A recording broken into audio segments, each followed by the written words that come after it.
Welcome to Cloud Kingdom, ladies and gentlemen. You know what the best part of a TVT is? I don't know if you guys have realized this, but the best thing about playing a TVT is that you're always going to get the Terran music once you get in-game. And as we all know, it is the most awesome of all of the music. Spawning over here in the bottom left corner to the tune of Heaven's Devils, we have the red Terran player. It's going to be Fuzer, who has just taken game number 2. In a pretty tense series here against our UK GM Terran, spawning in the top right position. Is he going for a gas first build again? We'll find out in a couple of short moments. It is Lau. That is the one thing about Wings of Liberty that everyone can agree is OP. Terran music. Even Zergs and Protosses agree it's OP. So there can be absolutely no comparison. But then again, I'm not sure I want to use this as an argument for nerfing Terran music in Heart of the Swarm. I think that would be slightly harsh. I don't think this gives Terrans an unfair advantage. It just gives them an unfair amount of cool. And that's something I'm prepared to live with, mainly because I play Terran myself. So we have a barracks coming down from both players with no gas this time, guys. So Lau not going for any gas first builds. Fuzer might assume that Lau's gone gas first, because he's gone gas first in both of the previous games. And as a result of that, as the SCVs give each other a little bit of a chest bump there, as a result of that, Fuzer's probably going to try for a build that he thinks counters a gas first. But Lau is actually going to be playing it up fairly normally. In fact, he's not even getting any gas at all. I'd love to see Lau wall this off before the SCV scout gets there. That would actually make my day, because then his opponent won't know if he catches 1 or 2 gases, and it'll keep him guessing so much, it'll infuriate Fuzer, and he's not going to do it. But that's okay, though, because Lau is mixing it up. He is going for a 1-Rax expand, and now Fuzer goes in and goes, wait, what has happened to your beloved gas? It does not appear to be present.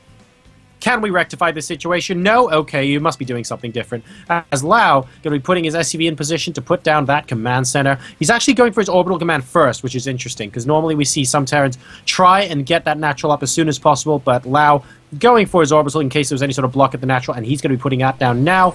He's also just going to be continuing to make SCVs. He's not actually making any Marines at the moment. There we go, starting another one.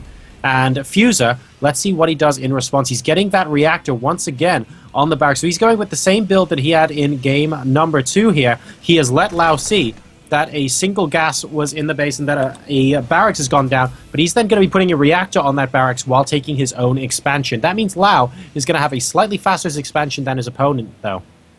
And he has an SCV hidden in the bottom right. I wonder what's that for. If he's going to be hiding some tech or something similar, we'll find out when he decides to do something with it. And Fuzer now starting his own command center. We have 2 more barracks coming down from Lau. So it's going to be a 1-Rax expand into 2nd and 3rd barracks. All very, very normal bio play coming out of here from our Terran in the blue colors. And then he's going to be going into 1 and 2 gases in his main base now as well. So once he gets those 2 gases, guys, he's going to be putting down a tech lab on one of his barracks so he can get stim started as quickly as possible, or combat shields if he feels that that's a slightly better skill to have at this point. And he's also going to get the factory down so we can grab those fast medevacs. So we have got the, there we go, the gases going down now from Lau at the 5-minute mark. Things looking fairly normal. 3 Marines going to completely deny that SCV vision. Does Lau see that the command center is there? No, he doesn't, actually. So good deny of scouting there from Fuzer. Lau can't rule out a 1 base all-in. And he did see that Fuzer went for that gas early on as well. So he can't be 100% sure what is going to happen. Lau, therefore, getting his own bunker up a little bit close to the command center for my liking, to be perfectly honest. I'd like to see it further forward so that we have some space for siege tanks behind, and it looks like a Marine getting roasted at the watchtower. Sees a couple of Marines from Fuzer, but Lau has his bunker up, and Fuzer won't be able to do too much against this. Lau can just continue mining and be nice and happy at this point. The worker count is currently 24 for Fuzer versus the 23 for Lau, and both sides have their 2nd command centers up and running. Stim being researched for Lau, so opting to go for that instead of combat shields because he feels like he knows what his opponent's going for at this point, and the scan reveals everything else as well, just in case he didn't before. And it looks like the starport's going to be going on to that tech lab as well. So Fuzer actually lifting up that barracks during that scan. So Lau should be expecting Banshees coming in too. Let's see if Fuzer decides to go ahead with that plan. He does indeed. The first Banshee is popping out. He doesn't have enough gas for Cloak. Only at 50 at the moment because he's still only on the 1 gas. So there's no way you're going to be seeing Banshees with Cloak coming up from Fuzer at this point. In the meantime, we have Stim for Lau about halfway complete. A lot of Marines and Hellions gathering outside his base from Fuzer though. Let's see what Lao can do about those. We actually have another... No, we actually have a first factory going down right about now for Lao, so that's going to be a lot later than Fuzer, who went for very, very quick starport technology there. And Lao's probably going to want to get his own starport as quickly as possible, knowing that Banshees are likely to come out soon. A Viking would be quite useful for him as well. We do have the second gas and the third gas coming out from Fuzer at his natural expansion, and he's putting a bunker down to limit any counter-attacking ability coming out of Lao at this moment in time. And oh, interesting stuff. If we look at the production tab, guys, we actually see reactors in two separate tabs. I had no idea this happened before. So we have the reactor going down on the factory and two reactors going down on the barracks. And apparently they're separate things as far as the StarCraft in-game engine is concerned. Interesting stuff coming out of there. I had no idea that was the case before. So you learn something new every day. As we do see the Banshee now from Fuzer coming in towards the natural expansion of Lao. Is he going to move and think twice? Nope, he's just going to try and kill as many SCVs as possible. One SCV goes down. Will a second one go down? No, it won't, and the Marines chase the Banshee away. So only a second SCV going down now as we have the starport switching over to that reactor in the main base of Lao. Fuzer, in the meantime, he's gotten two additional factories. He's gotten a engineering bay as well, and a planetary fortress is going up at his third base. So Lao's playing this game, for lack of a better phrase, very slowly. And slowly is not good when you can be as aggressive as Fuzer can be. And Fuzer's just expanding like crazy and being everywhere on the map with his units, whereas Lao is sort of sitting in his base waiting. And I don't like this approach from Lao one bit. I think Fuzer figured him out after game one, and in game number two, he's just playing to Lao's weakness here. He knows that Lao is unlikely to be too susceptible to this kind of thing, and he will stay in his base if he feels there's some sort of threat. So he's just going to use those Banshees to be as annoying as humanly possible. And he's going to try and keep Lao in his base. We actually saw, via the Banshee there, that the double drop from Lao was seen from Fuzer, so let's see if he ends up reacting to that. He's already got a planetary fortress at his third base. He might get something done in the main. He can maybe pick up the engineering bay and a bunch of depots or something, get into the mineral line. But Fuzer should be reacting to this because those two medevacs actually flew straight over his Banshee. I wonder if he saw it, because it doesn't look like anything's actually happening at the moment, and a couple of Marines going to try and pick off what remains of this Banshee at the moment. Will not quite be able to do so. The double drop from Lao coming in now. Needs to be careful where he drops that. Scanning ahead to see exactly what's going on here, and he's going to be dropping into the main base. So a lot of Marines and Marauders now into the main. Fuzer frantically trying to move back, even pulling some SCVs. Pulling SCVs? Wow, he's pulling SCVs as well to try and deal with this drop. But the stim from Lao is really strong indeed, and the SCVs are actually trapped behind the Hellions as it currently stands, picking off the medevacs, which is a great thing to do with those Vikings, and now Lao's drop is going to get completely and utterly shut down. Number of workers killed, only 4-2 this game so far, and Fuzer leading 58-42 worker supply. He is 105 supply to 79 ahead of Lao at the moment, who seems to be struggling in this game with a bit of a passivity issue. In the meantime, Banshee still continuing to be annoying from Fuzer. Lao just still sticking to his half of the map. He's now on 2 base versus 3 base. He can't afford to be this passive. It doesn't look great for him, I'm going to be perfectly honest. And whoa, hang on. I just saw 3 additional starports and a fusion core, ladies and gentlemen, go down for Lao.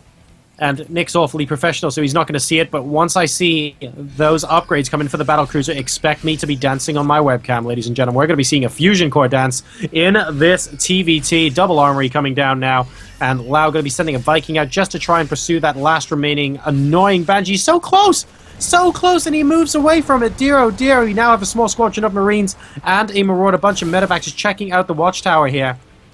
But the third base for Fuzer has been mining for so long. He's up to 70 workers at the moment versus the 57 of Lao. The fusion core is about to finish. And Lao does have 600 gas saved up. And here we go. Are we going to see a decent amount of damage under this planetary fortress? No, he just kills off the gas. And he's now going to be making the first battlecruiser. So, wow.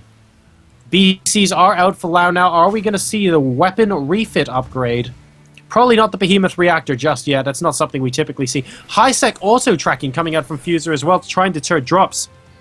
Obviously, not wanting Lao to sneak in a drop in his main base when he's not looking. 4 turrets going up to make sure he does not have to tax his ability to multitask with dealing with those drops. 2 battle cruisers now en route for Lau, who is up to 120 supply. And that's right, chat. Your reaction to the strategies in this game is pretty much my reaction to the strategies in this game. Let's see how well he does. We have got a 3rd command center, which is an orbital command actually for Lau. So it imports the difference between him and his opponent there getting put down. We need to see really Lau move out with something like 6 or 7 battle cruisers though, and maybe a bunch of Vikings, because 5 Vikings kind of sucks. He'll be doing so well against the siege tanks and the Hellions of Fuzer, but needs to make sure he can deal with the air army as well, and the Marines get caught out in the middle of the map. Lau would be better to turn and fight at this point. He needs to turn and fight. He needs to turn and fight and not donate all of these Marines. There we go. He's turning and fighting, but it took him way too long, and he lost 3/4 of them before anything could happen. And a scan goes down from Fuzer, and he's going, what the flying is going on here? Because we have battle cruisers out on the field, ladies and gentlemen, and Lau here with Vikings as well. It looks like the siege tanks are going to slowly get shot away by these battle cruisers, and Fuzer must be thinking to himself right now, what is going on? I just better do as much damage as I can. These Hellions doing so much damage to the SCVs in the mineral line of the natural expansion. Dear, oh dear, oh dear. No Yamato cannons on these battle cruisers, even though they're such good units. It's going to take them forever and a day to kill all of that. The number of workers killed now, 55-2 in favor of Fuzer this game. Lau has not been doing a great job of keeping his SCVs alive. He is down in worker count 72-30. And yes, these battle cruisers reign supreme, but we need to see an immediate and swift and powerful counter-attack here from Lau, or he loses the game. His economy is completely and utterly destroyed. Fuzer went for the Honey Badger approach, and I like it a lot. And he's actually making 3 additional starports now so he can get some Vikings out. And the Hellions are back, ladies and gentlemen, moving into the 3rd base location. A lot of Lau's remaining 28 SCVs are there. And we have Brewframe Harry, and ladies and gentlemen, they're going to be coming into 3rd base, and roll! So much damage.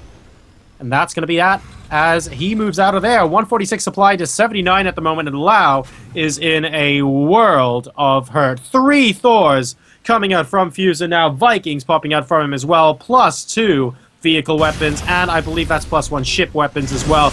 It looks like the attack from Lau here is going to get completely and utterly shut down. And in the meantime, have a little bit more brew frame. This is such a good game coming out from Fuzer right now. Lau has gone up to battle cruisers, but he's still stuck on his half of the map with a worker count that's nearly 4 times less than his opponent. This is looking pretty dire here for our Blue Terran player, and I get the feeling that Fuzer is going to be able to move on, and Hellions across the 4th base location going to try and pick them off once again. Lau coming back with the battle cruiser, but what is he going to do? The mules get taken out. The mules in themselves are already worth enough for these Hellions to pick them apart. Moving into the natural expansion now as well. So many SCVs have been killed this game. Lau is just so susceptible to this kind of harassment. This is unbelievable stuff coming out from him. He's normally a lot better than this when it comes to fending off harassment, and he's obviously been thrown off his game today. He is down to 75 supply versus the 160 from Fuzer, who goes up to 91 workers killed, guys. We're at the 19-minute mark, 91 workers killed from Fuzer in this TBT. Oh, make that 94 and 95, because we're getting so close to 100. I want to see 100 workers killed in this TBT. And look at that. 3 of the Hellions get away as well. This is absolutely insane. Lau's army is so unbelievably immobile. In the meantime, Fuzer is just building up Thors. He's building up tanks, and he's building up Vikings. Beautiful composition here to just completely crush Lau when the opportunity arises. It's going to be so difficult for Lau to come back from here. He's trying to roast as many of these SCVs as he can, but he is on 98 at the moment. Needs to get 2 more. Fuzer obviously hasn't been keeping count. Otherwise, his skills would be absolutely off the chart if he really does keep track of how many SCVs he kills. But I think he knows that he is likely to get to above 100 before this game ends. More Thors, more Vikings, and we have got +2 ship weapons coming in from both players here, but Fuzer has 15 Vikings on the field to 3 battle cruisers. Now, there are 14 Vikings as well for Lau, so he should be able to just about win the air battle, but with the 3 Thors as well, it's not very clear, and I have to give the edge to Fuzer here, who's also got his 4th base, as we can see up in mining. Lau now all the way back up to the lofty heights of 36 SCVs, which is exactly 1/2 of the number of SCVs that Fuzer has at the moment. And here comes the Fusion Core, ladies and gentlemen. We're going to be seeing the weapon refit upgrade popping in for Lau momentarily, but it's not going to matter one little bit. A lot of, wow, a lot of missile turret. The offensive, this is almost the BM missile turrets coming out from Fuzer here. And Lau gives the GG. Fuzer wins an incredible game number 3 to sweep past Lau 2-1.